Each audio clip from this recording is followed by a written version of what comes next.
بسم الله الرحمن الرحيم، وبها نستعين، والصلاه والسلام على اشرف المرسلين سيدنا محمد عليه افضل الصلاه والسلام. ازيكم يا حبايبي؟ عاملين ايه؟ يا رب تكونوا فاتحين بصحه واحسن حال. صباح الفل، صباح التفاؤل، صباح الجمال، صباح الانوار. بصوا الدنيا بسم الله ما شاء الله، بصوا الدنيا منوره ازاي. حقيقه انا فرحانه جدا، فرحانه بتعليقاتكم الجميله، فرحانه باللي احنا وصلنا له. يعني انا كل ما ادخل اوضه الطبيخ كده اقول بسم الله ما شاء الله. كل حاجه ما شاء الله منوره بعد ما الدنيا بقت زي الفل. واوضه الطبيخ بالذات بصراحه انا بحبها تبقى يعني يمكن اهم من الشقه. بس جاء الاوان بقى ان احنا نشعبانه بصراحه بعد الهده الحيل دي. يعني ندوها بقى ايه؟ ندوها فسيخ. هنشوف هننضفوه مع بعض ازاي. انا بصوا الفسيخ ده ليه طقوس عندي كده وليه نظافه. يعني انا بشوفهم كده يفتحوا بطنه ويكحطوا بالمعلقه وياكلوا على طول. انا ما بحبش كده بصراحه. يعني انا لازم هنشوف مع بعض هنعمله فيه ايه دلوقتي. يلا قبل ما نبتدي الفيديو بتاعنا يا ريت ما تنسونيش باللايك واشتراك حلو منكم كده ودعوه منكم بتفرحني. تسلموا لي يا رب اعز اخوات، وكل سنه وانتم طيبين. تعالوا نشعبله مع بعض. طبعا جوزي بعد اللي عمله ده بصراحه بقى قلت لازم اكافئه باكله حلوه كده ترم عظمه. بعد المجهود الكبير اللي هو عمله بصراحه. هو بيحب الفسيخ قوي، وكلنا عامه بنحبه الفسيخ. يعني كبير وصغير عندنا بنعشقه حاجه اسمها فسيخ. فقلت يعني يستحيل اكله زي كده تعدي من غير ما اشارككم فيها. فقلت هي يعني اسهل اكله بقى، وايه مش محتاجه طبايخ بقى، لان الايام دي احنا بنقضوها كده اي حاجه. بنعمله استعداد بقى لدخول رمضان، شهر رمضان الكريم. كل سنه وانتم طيبين. ربنا يعود عليكم الايام بخير يا رب، اهلا عليكم بالخير واليمن والبركات. اللهم بلغنا رمضان لا فاقدين ولا مفقودين يا رب. ويا رب ما يحرمنيش منكم ابدا ولا من كلامكم الجميل. طبعا امبارح جالي تعليقات كتيره، والله العظيم قلبي انشرح. ربنا يسعدكم زي ما بتسعدوني بكلامكم الجميل. يعني والله انا حاسه ان انا محظوظه ان انا في حياتي ناس جميله زيكم، وبيتمنوا لي الخير من قلبهم وبيحبوني الحب ده كله. والله انا يعني مش مصدقه نفسي اقسم بالله. فتسلموا لي يا رب اعز اخوات، وربنا يسعدكم ويكبر بخاطركم في الايام الجميله دي، ويكبر بخاطركم جبر يتعجب له اهل السماوات والارض. فحبايبي يا رب ما تحرمش منكم ابدا، ودايما في ظهري ودايما مساندني. ما تحرمش منكم ابدا اعز اخوات فعلا. انا لما بقول اعز اخوات فانا حاسه ان انتوا كلكم اخواتي. يعني الكلام اللي بيطلع من القلب يا جماعة والله بيبان. الدعوة اللي بتطلع من القلب بتبان إذا كانت دعوة كده طياري يعني كده هو سد خانة وخلاص، ولا بتدعوا لي من قلبكم وبتتمنوا لي كل خير. تسلموا لي يا رب أعز إخوات. فيا ريت انا كنت اتمنى تبقوا معايا في اكله زي كده. نفسي كلكم تبقوا معايا، شاركوني في اي حاجه. بحبكم في الله، بحبكم جدا جدا. تسلموا لي يا رب. فهنا تعالوا نشوفوا نرجعوا الفسيخ بتاعنا. بصوا جماله بصراحه. في واحد معين احنا بنجيبه منه، ما بنحبش فسيخ اي حد في الدنيا قد فسيخه. بصوا النظافة والجمال. بتحبيه عادب هتلاقي عنده، بتحبيه مملح بتلاقي عنده. بصراحة احنا ما بنحبوش العادب. هو طبعا بيبقى مش مؤذي زي الملح، بس احنا ما بنحبوش، مش بنحسه بطعمه كده غير لما يكون يعني محدق كده شوية. العادب ده مش بنحسه بيه بصراحة. فهنا انا بصوا يعني لازم بغسله بكحته الاول من القشور بتاعته. لان بصوا بقى بنقعدوا نمصمصوا بقى، ما انتوش يعني مش غرابة بقى. فاحب لما اكله تتاكل زي كده تبقى تتاكل على نظافه، كل حاجه تتغسل فيها وتبقى كل حاجه زي الفل. فطبعا انا بعد ما بكحته وبغسله حلو قوي تحت الحنفيه، بنزل منه اي حاجه من بره وبفتحه كده. وطبعا بقسمه عشان يعني العدد بسم الله ما شاء الله يكفي. فطبعا لو هحط الواحده بحالها كده مش يعني، في ناس هتاكل في ناس هتلوز. فبقسمه بحيث كل واحد ياخد منابه قدام منه بقى واحر فيه. فرحت مقطعه كله وبعد ما غسلته حلو قوي حتى الراس بصوا بشيل النخشوش منها وبغسلها حلو قوي. اللي بيعوز بقى ياكل يمصمص هم حرين بقى. لان انا قبل كده جربت رميت الروس بهدلوني يعني. فين الرز الفسيخ فين؟ دي احلى حاجه فيه ومش عارفه ايه. قلت لهم بعد كده هبقى اسيبها لكم ان شاء الله. فرحت غسلها حلوه قوي وقطعته وهسيب الحباش بتاعه بقى ده كده، هنحبشوه مع بعض، لان انا فعلا تعبت خلاص، مش قادره اقف على حيلي. لان مش كل اللي انتوا بتشوفوه دوت يعني اللي انا بعمله قدامكم دوت مش كل حاجه، في حاجات تانية بتتعمل كتير. كان نفسي يبقى فيه وقت اكتر من كده اعمل معاكم طبعا الشقه وافرشها معاكم، بس الوقت مسعفني خالص. انا من ساعه ما جه جوزي وانا مش رحماه بصراحه، وما خدش هدنه وما قعدش على حيله. ربنا يديله الصحه يا رب كده، وكل سنه وهو طيب. ويا رب ما يحرمكوش من ازواجكم، وما يحرمكوش من صاحب بيتكم ولا ابو اولادكم ابدا. طبعا احنا من غيره نلوصه، يعني انا من غيره ما كنتش عارفه اعمل حاجه، فبالتالي استنيت لما هو يجي بصراحه.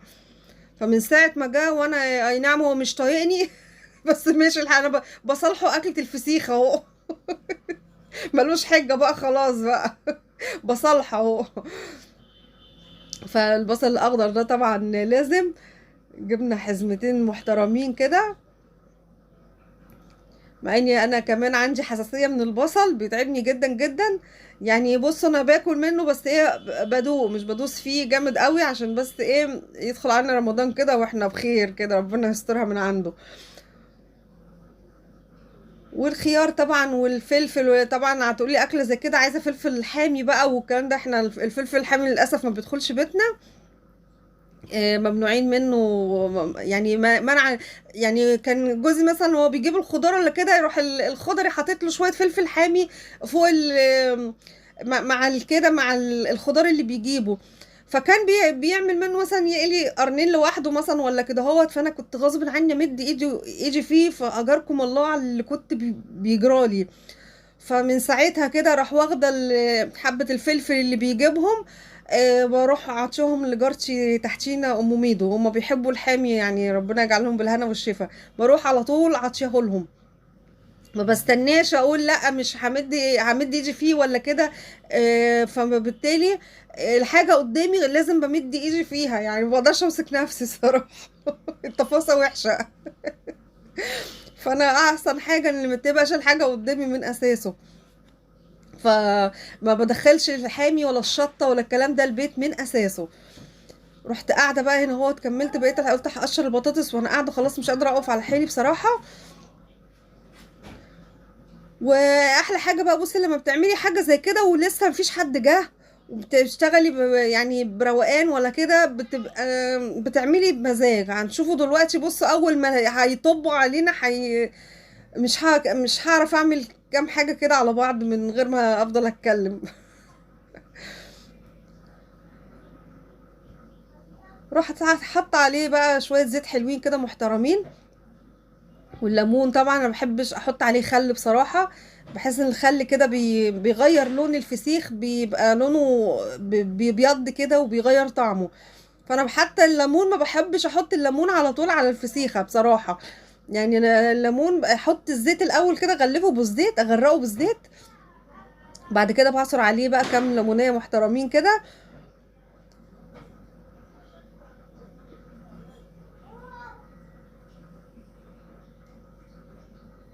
لو وصلتوا معايا لحد هنا يا ريت ما تنسونيش باللايك واشتراك حلو منكم كده، ودعواتكم الجميلة بتفرحني. ربنا يسعدكم زي ما بتسعدوني بكلامكم الجميل، وكل سنة وانتم طيبين. ويا رب اللهم بلغنا رمضان لا فاقدين ولا مفقودين يا رب. ففعلا انا التعليقات اللي جات لي امبارح اقسم بالله فرحتني جدا جدا. ربنا يسعدكم يا رب ويملى بيتكم فرح وهنا وسرور، وما يحرمكوش من حبايبكم ابدا يا رب. ويجعل كده الأيام اللي جاية أيام خير وهنا وسعادة ورخاء يا رب، اللهم أمين يا رب. أنا قمت فتحت طبعا بصوا هنا جايبين لي فوانيس رمضان عشان يفرحوني. طبعا جايين بيقولوا لي احنا شامين ريحة غريبة في ايه، فدخلوا لقوا الفسيخ بقى. مش قادرة اقول لكم الزقطات اللي هم فيها، مصممين عايزين يدوقوا. فبصوا سيلة هتتجن عايزه تنط في طبق الفسيخ. قلت لهم على الله حد يمد ايده، بس مش صابرين طبعا، هم لسه بهدومهم هيبهدلوا الدنيا. فقلت لهم قوموا غيروا هدومكم، ما رضوش يغيروا، قالوا لي لا ندوقوا الاول. رحت عطيهم كل واحد حته بس كده، قلت لهم يلا قوموا بقى غيروا هدومكم.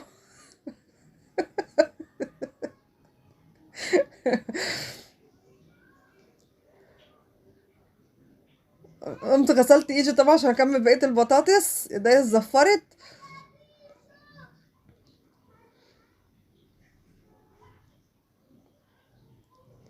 عايزه اقول لكم انا ندمت ان انا ما عملتش جنب الاكل هنا للاسف، يعني شويه مكرونه ولا حاجه، لان للاسف الاكل ما كفناش.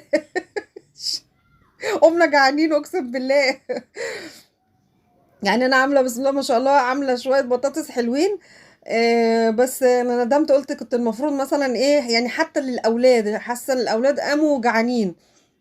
فانا بعد ما اكلنا يعني بعديها بشويه كده كله جاع، رحت عملت لهم بقى شويه مكرونه وكملوا اكلهم. ف حاجه زي كده انتوا لو عملتوها، لا يعني انصحكم لازم اعملوا شويه مكرونه كده للاولاد. بصوا عايزين يحسوا باجواء رمضان بقى. بس راحوا جابوا عربيه الفول. على فكره عربيه الفول اللي انا وريتها لكم المره اللي فاتت كانت غير دي. فانا يعني انا بشرح لكم اللي هو بقول لكم انا خليتها عملت لي واحده جديده، لان ما شاء الله جالها بعد الفيديو اللي انا نزلت لها الفيديو بتاع عربيه الفول دوت. جالها ناس عايزين منها عربيات تانية. انا فرحت لها جدا والله، ربنا يرزقها يا رب. نصر حبيبتي، ربنا يسعدها يا رب ويسعد الولاية كلهم، ويا رب يدي كل مشتاق للذرية الصالحة، اللهم امين يا رب. ويشفي مرضانا ومرضى المسلمين، ويرحم امواتنا واموات امة محمد كلهم اجمعين يا رب. كنا خلاص هنا قلينا البطاطس، عملتها على مرتين. واوعدكم يا جماعه، اوعدكم والله الحله دي هشوف لها صرفه. مش عايزاكم تتضايقوا من شكلها. وكان ده الشكل النهائي. خلاص كنا خلاص هنقعدوا ناكله. تعالوا كلوا معانا. يا رب الفيديو يكون خفيف على قلبكم النهارده، وكل سنه وانتم طيبين، والسلام عليكم ورحمه الله وبركاته.